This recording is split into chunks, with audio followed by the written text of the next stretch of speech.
우리가 오늘 본문 말씀을 보면은 하나님께서 사람을 지으신 것을 한탄하시었다고 이렇게 하고 있습니다. 그 하나님께서 왜 인간을 지으시고 한탄을 하셨느냐, 두 가지를 지적해 볼 수가 있는데, 첫째는 인간 중심의 삶을 살고 있기 때문입니다.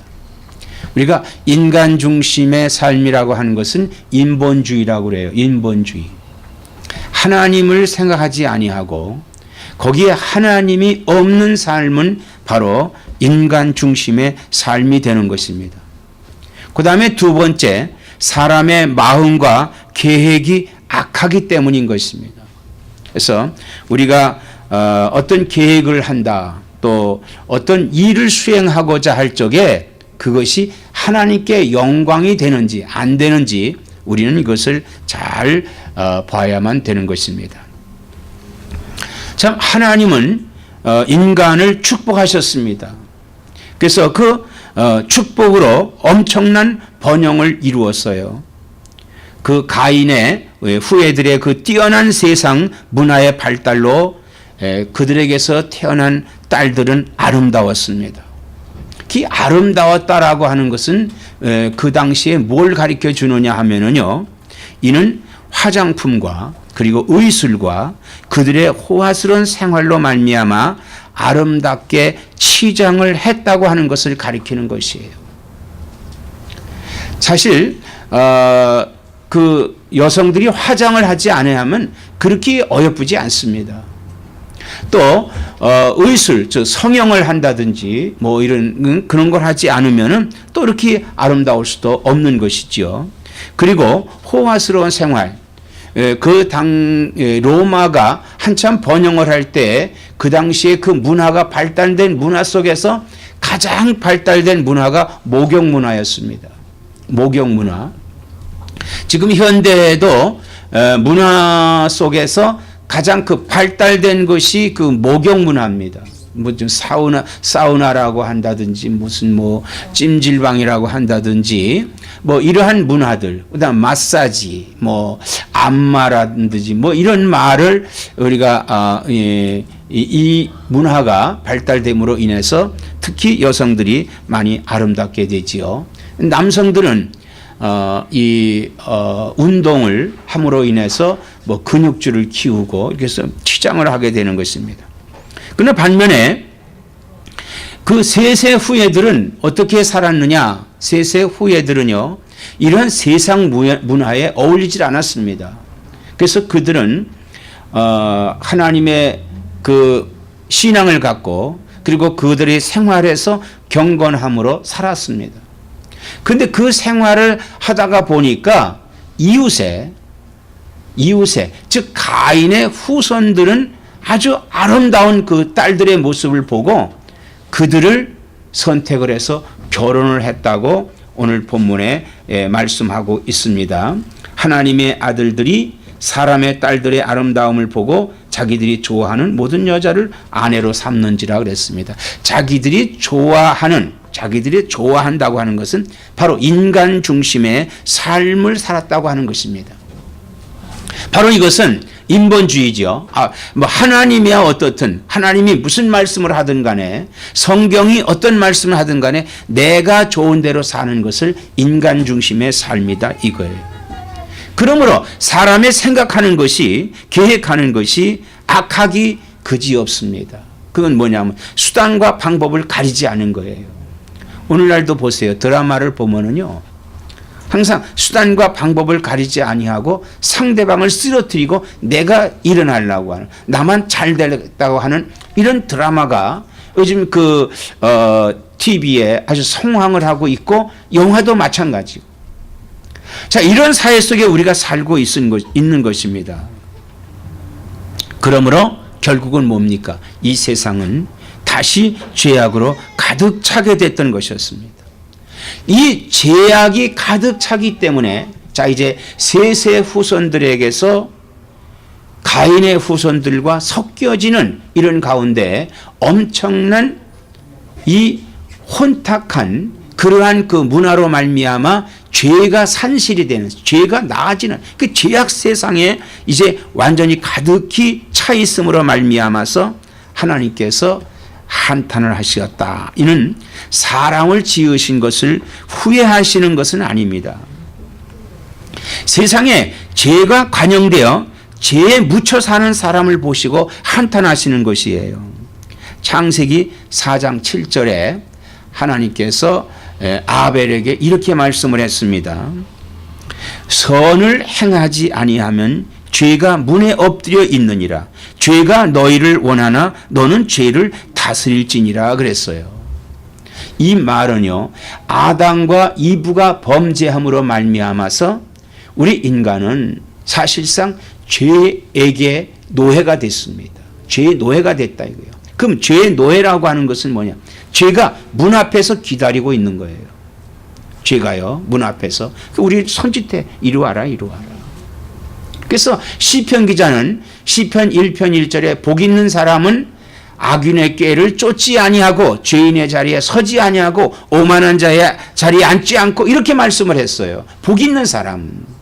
그러니까 사람은 죄를 다스릴 수 있다는 거예요. 그러니까 죄를 지을 수도 있고 안 지을 수도 있다는 겁니다. 그러니까 내 선택에 있는 거예요. 내가 죄를 따라가면 죄를 짓게 되는 거고 내가 그 죄를 거부하면 죄를 안 짓는 것이다라고 하는 것입니다. 그런데 사람들은 어떻게 해요? 그 죄를 택한다 이거예요. 그 죄를 택하기 때문에 아주 한탄하시는 겁니다. 우리가 그 육신의 부모가 자식이 방탕하면 어떻게 해요? 한탄하지 않아요? 한탄하지 않아요? 자식이 방탕을 하면 한탄을 하는 거예요. 아우, 저놈 자식 저거 또 저러네. 그런데 그 자기 자식을 미워하는 것보다는 그 자식을 나쁘게 하는 그 죄, 저 녀석이 또 그놈 때문에 그래. 또 그것 때문에 그래. 이렇게 한탄을 한다 이거예요. 그때 자기 자식을 얼마나 불쌍히 여깁니까? 하나님께서도 같은 심정인 거예요. 부모의 마음이 하나님의 마음입니다. 왜? 하나님이 그렇게 지으셨어요. 그래서 하나님이 한탄을 하신 것입니다. 하나님께서는 사람들의 그 생활 속에서 그들의 행동을 보고 계십니다. 지금도 우리들이 행동하는 것을 하나님은 이렇게 보고 계세요. 그런데 그 왜 우리를 보고 있느냐? 왜 보고 있느냐 이거예요. 우리가 어린 아이를 키우다 보면요, 이 아이가 뭘 하는가 이렇게 봐요. 뭐 하지? 그냥 일어나서 뭐 이렇게 아장아장 걷는다든지 뭐 그러면 그 귀여우니까 뭐 하나 이렇게 보고 있는데 나쁜 것을 위험한 것을 간다든지 잡으려 그러면 안 돼. 그리고 그거를 이렇게 땡긴다 이거예요. 앉는다 이거예요. 이것은 뭐예요? 그 생활 속에서 우리의 행동을 보고 계시는 것이에요. 그 행동을 보시면서 하나님께서 우리로 하여금에 이 자연 속에서 하나님의 살아계시고 자연 속에서 역사하시는 그 하나님을 볼 수 있도록 알만하게 만드셨다는 겁니다. 그런데 사람들은요, 그런 하나님의 알만한 것을 알면서도 하나님을 떠나는 거예요. 하나님의 뜻대로 행하지 아니하고 하나님이 원하시는 대로 행하지 아니하고 자기 중심의 생활로 하기 때문에 하나님이 한탄하시는 것입니다. 오늘 우리의 삶이 어때요? 여기에 사람이 하나님의 아들들이 사람의 딸들하고 결혼합니다. 그러므로 말미암아서 아주 건장한 사람들이 태어나요. 건장한 사람들이요. 자, 건장한 사람들이 태어났다고 하는 것은 이들이요, 뭐냐 하면은 약자에게 힘으로 과시하고 그래서 그걸 빼앗고 강탈하고 압제하는 이러한 자들이 됐다는 거예요. 그것은 고의적이고 악의적인 앙을 행하는 거예요. 그들을 약하게. 사실 지금도 그래요. 강자가 약자의 것을 가져갑니다. 오늘날 큰 부유한 사람들이 그들이 상대가 누구냐 하면요, 약한 자들이에요. 가난한 사람들입니다. 그 강한 사람들이 강한 사람들끼리 상대하지 않아요. 약한 사람. 우리가 우리나라의 재벌들 가운데서 라면 팔아갖고 재별된 사람이 있잖아요. 그 얼마입니까? 라면 한 봉지에 얼마냐 이거. 그러나 그 적은 거지만 그들에게 엄청난 겁니다. 엄청난 숫자예요. 그러므로 말미암아서 악의적인 그런 악한 행동을 하기 때문에 점점 그들이 생각하는 게 악하다. 하나님은 한탄하신 거예요. 그리고 그들은 마음과 생각은 하나님을 조롱하고 하나님을 업신여깁니다. 하나님을 업신여겨요. 여기 이것이 망령되이 여긴다 이거야. 여호와의 하나님의 이름을 망령되이 일컬지 말라고 한 계명 가운데 하나를 그들은 범죄하고 있다고 하는 것입니다. 그래서 하나님을 영화롭게도 하지 않습니다. 물론 감사하지도 않습니다. 생각을 허망한 데 두고 미련한 마음이 어두워져서 어리석은 짓을 하고 있다. 이거 어리석은 짓. 또 어리석은 짓들인데 그게 어리석은 걸 모르는 거예요. 그래서 우리가 오늘 읽은 이 로마서에 보면 그 잘 나타나 있습니다. 로마서에 어떻게 되어 있습니까? 하나님의 진노가 불의로 진리를 막는 사람들에게 모든 경건하지 않음과 불의에 대하여 하늘로부터 나타나니 이렇게 말씀하고 있어요. 모든 진노가 불의로 진리를 막는 사람들의 모든 경건하지 않음과 불의에 대해 하늘로부터 나타나고 있는 것입니다. 그래서 하나님께서는요, 그들이 죄를 택했기 때문에 그 죄인들을 그냥 내버려 두셨어요. 내버려 두셨습니다. 그래서 그들이 하나님을 떠나게 된 거예요. 그 하나님을 떠남으로 말미암아 그들에게서 성령을 거두셨어요. 3절에 보면, 오늘 창세기 6장 3절에 보면 여호와께서 이르시되 나의 영이 영원히 사람과 함께 하지 아니하리니 이는 그들이 육신이 되니라. 그러나 그들의 날은 120년이 되리라 하시니라. 이렇게 말씀을 했습니다. 하나님의 영을 상실한 인간의 행동은요, 바로 동물과 같습니다. 바로 동물과 같아요. 전에는 우리가 이 매스미디어가 발달하지 않았을 때는 잘 모르지만은 현재 보면은요, 이 모습들이 인간으로서 어떻게 저런 짓을 할 수 있는가.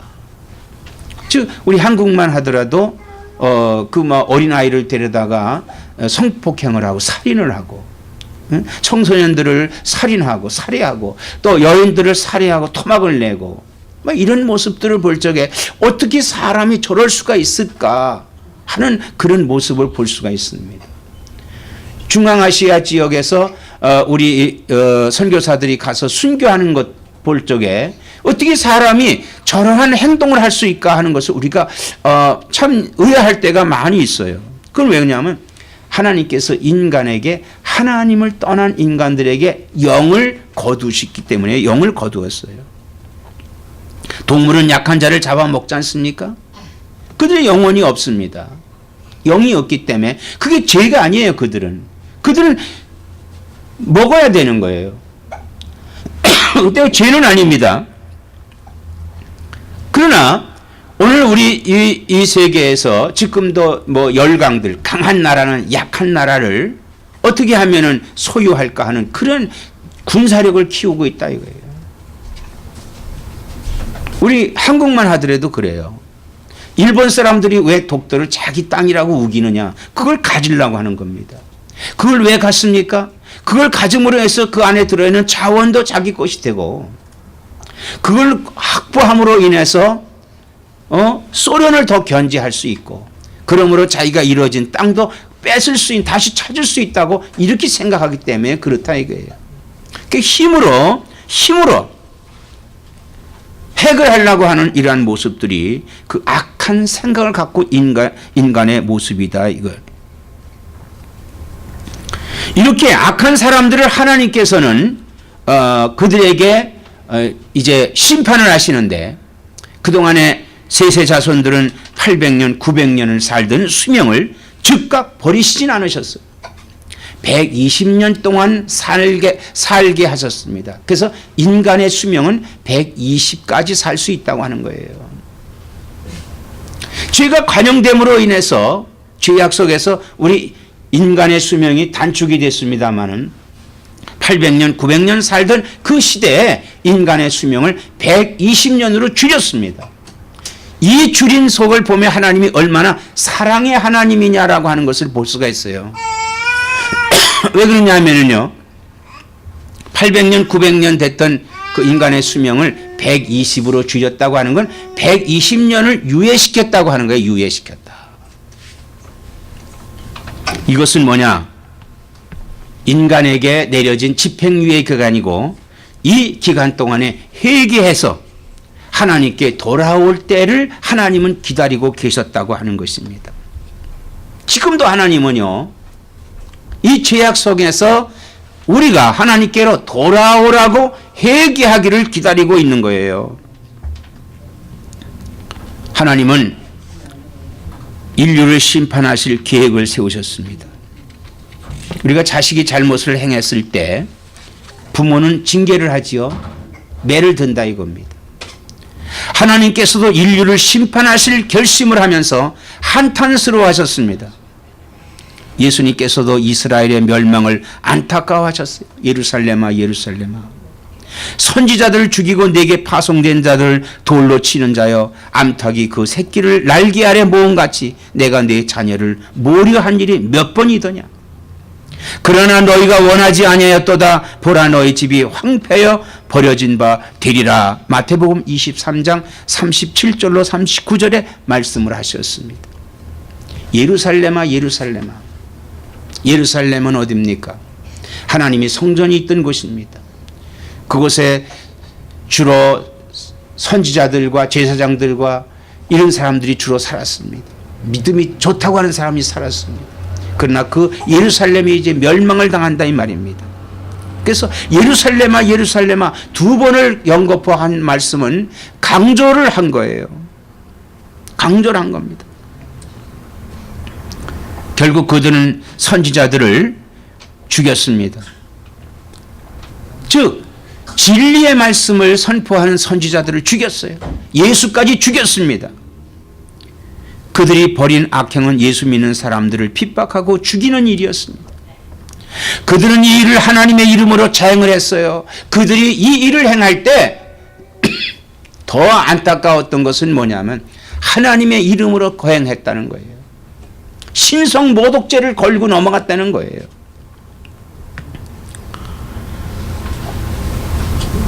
그 순교의 피가 땅에서 호소하고 있습니다. 창세기 4장 10절이나 계시록 6장 10절에 볼 것 같으면요, 순교자의 피가 땅에서 하나님께 호소하고 있습니다. 어느 때까지 참고 계십니까? 우리들의 이 순교의 피를 그대로 보고만 계실 겁니까? 이렇게 그 순교의 피가 하나님께 지금도 향해서 계속 호소하고 있습니다. 그런데 여기에 하나님께서 이 악을 자해하고 있는 사람들을 이 땅에서 심판하시겠다는 거예요. 7절에 하나님께서 창조한 사람을 지면에서 쓸어버리되 사람으로부터 가축과 기는 것과 공중의 새까지 그리하리라. 이렇게 말씀하셨습니다. 바로 한탄을 하신 것입니다. 그 죄에서부터 저들을 살릴 수 있는 길은 죄를 완전히 쓸어버려야 되겠다는 거예요. 그래서 사람들과 기는 것과 공중의 새와 이런 것들을 다 쓸어버리겠다고 하나님은 계획을 세우셨습니다. 사람은 하나님의 심판에서 비켜나갈 수가 없습니다. 예수 그리스도의 구속으로 말미암지 않고는 이 심판을 그냥 넘어갈 수가 없다는 거예요. 그래서 우리가 예수를 믿어야 됩니다. 성경에 주 예수를 믿으라 그리하면 너와 내 집이 구원을 받으리라, 이렇게 사도행전 16장 31절에 말씀을 하고 있습니다. 주 예수를 믿는다고 하는 것은 돌이켜 회개하고 예수의 이름으로 구원에 이루어 파멸되지 말고 하나님께서 한탄하시지 않는 그런 삶을 살으라고 지금도 우리들에게 말씀을 하고 있습니다. 우리 하나님의 한탄을 우리는 마음속에서 우리들이 한탄이 되지 아니하도록 이 말씀에 이 죄악된 세상에서 회개하고 바른 삶을 사는 나와 여러분 되시기를 주의 이름으로 축원합니다. 기도하시겠습니다.